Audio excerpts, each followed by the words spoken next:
straight into our top story. The NHS in Norfolk says it could be £1 million a year better off if we were happy to use cheaper versions of drugs. The Clinical Commissioning Group says branded medicines can be 80% more expensive. They want more patients to accept generic, unbranded, cheaper versions of prescription drugs. Let's talk more about this with Michael Dennis. He's the head of medicines at Great Yarmouth and Waveney CCG, and he's on the line now. Michael, good morning. What kind of savings could be made across Norfolk if generic drugs were the first choice for patients? Morning, Nick. Well, as you said, it's around about £1 million if we just tackle a fairly limited list now. If we delved a bit deeper and tackled a longer list in the very near future, it could be several times that, £3 to £5 million easily. Yeah, give me an example then. What's the difference between a branded version of a drug and a cheaper generic unbranded one? Let's go with Viagra for an example. Well, Viagra is a good example, actually. It's the originator product made by Pfizer, which was developed in the UK by UK scientists. And when they have the patent, they charge a premium price because they have to recoup the costs of the research and contribute to future research. So Viagra tablets, one strength costs around £24 for 4 tablets to the NHS. But from the same factory in France that Pfizer produced the Viagra, they also produce a white diamond-shaped generic tablet labelled sildenafil, which is the active ingredient in the blue diamond-shaped Viagra, which costs the NHS 94p. Gosh, so £24 versus 94p.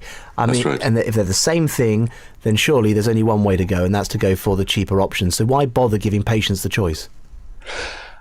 Well, when the patent is lost, we do encourage and monitor GPs on their use of the cheaper generic, because we need to make those savings, because there's an ongoing cost increase, demand increase in the NHS, and we need to make ongoing savings to be able to fund newer treatments and just don't increase demand. Well, they're exactly the same, aren't they? They're exactly the same. In this particular example, I know other ones there can be variants, but in this particular example and other examples where they're a straight match, if they're exactly the same, there's no point in monitoring GPs. They just can't have the most expensive one. Well, that's what we're doing with this campaign at the moment. We've written a letter for GPs to send to patients. Well, forget the letter. Just tell them they can't have the expensive one. Well, that's what the letter says, more or less, for this limited list of generics, where there's no downside, there's no clinical consequences in having the cheaper product. Sure. So I'm just struggling to understand why you even bother giving the GPs the option. GPs are under pressure from patients for things that they want, which may not necessarily be things that they need, and sometimes they prefer higher cost brands. That's what happens. Of course they do, because the GPs make more money, don't they? No, that doesn't happen at all in the NHS. No, the GPs don't make any money out of prescribing more expensive products. Right. On the whole, no. Okay, so if they run a dispensing doctors, then they're not going to make more money out of prescribing a £24 pack of Viagra versus a 94p pack of Viagra. Interesting question. In reality, no, because the way things work, it's actually more, they can make a reasonable profit using the generic. That is actually true. The brand, they don't make any profit on the brand. Is that a flat no, that they can't make more money off it?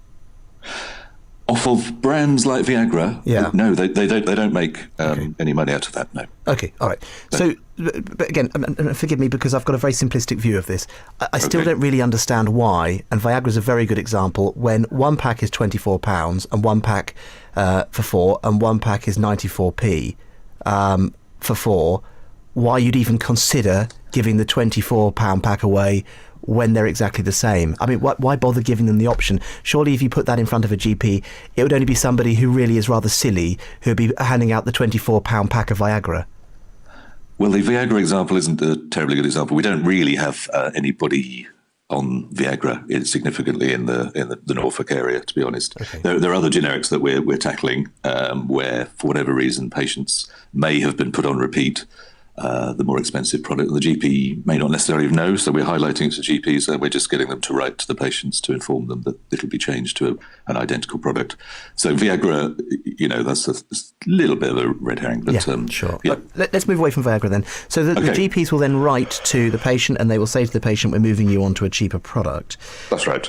If the patient then says, I don't want to be on a cheaper product, I wish for the branded option, do they have a right to stay on the branded option?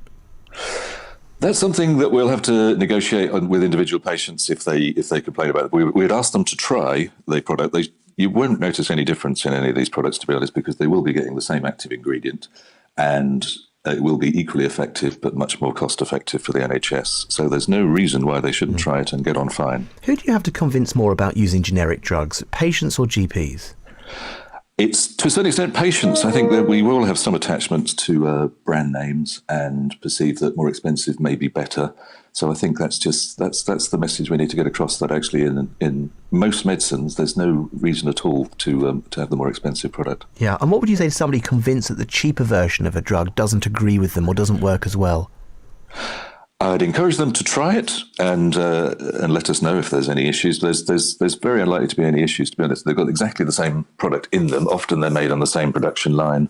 Occasionally, some are lactose-free and some contain a bit of lactose. Genuine lactose intolerance is extremely rare, but some patients react to that. But we can find them a product which doesn't have the lactose if that's the case. Yeah, I mean, that's a very reasonable request if somebody has that allergy. In terms of the public, the darling public, sometimes we can be rather lazy and we will take the most expensive option because even though we might say we love the NHS and we want to save money, when it comes to our own families, we want the most expensive option. Or sometimes we are a little bit lazy and we don't wish to change but become attached to a brand. And I can understand that. Isn't it easier for the NHS just not to give us the option in the first place and to say we will go for the value drugs, that's what we prescribe, and if you want the more expensive ones, then you just have to fund the difference?